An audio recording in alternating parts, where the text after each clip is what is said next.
Friends, archaeologists have discovered that the Church of the Holy Sepulchre was a quarry.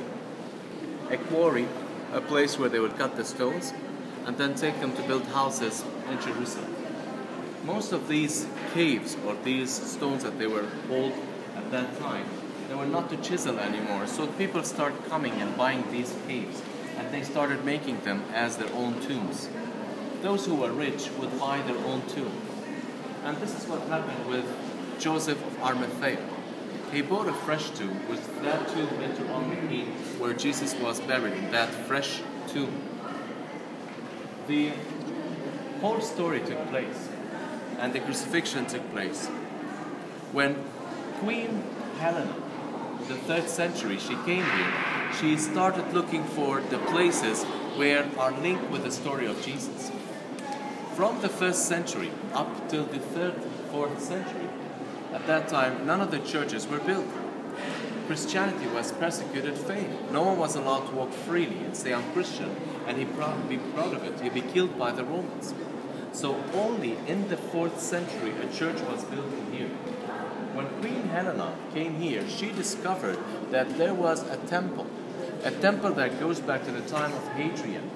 Why did Hadrian build a pagan temple right where we are standing here in the year 135?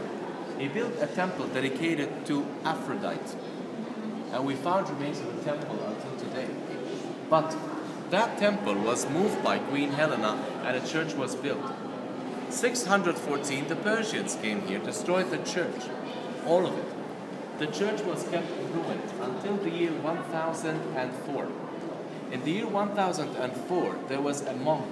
His name was the Constantine Monomachos. Constantine Monomachos reconstructed and rebuilt the church once again. But 2 years after, in the year 1006, the church was demolished to the ground by a Muslim leader. His name was Al-Hakim bi-Amr Allah al-Fatimi. At that time, the church was kept on the... You're not going to write that, right? She was like... I'll leave this part. You're not to remember all these names of these generals. But what happened? The church was kept in ruin until the Crusader Knights came here. In the year 1096, the Crusaders first came to this place, and then coming to the land, especially to the Church of the Holy Sepulchre, was the peak of their coming. Go to the land. It's a shame on every Christian face to leave the tomb of Christ in the hands of the Muslims. Go and free it. Even if you die, you kill it. It's not a sin. You protect the tomb. 60,000 knights came here with Godfrey of Bouillon, and the First Crusade period started. 200 years of rule in this land. When the Crusaders came here, Godfrey was given the title King of Jerusalem. He refused. He said, this belongs to one man, and it is Jesus. The church at that time was kept under the Crusader control for 200 years. After 200 years, the church was taken once again by the Muslim Saladin. And Saladin kept the Christians coming here, but they limited the entrance to the pilgrims, as well as they need to pay.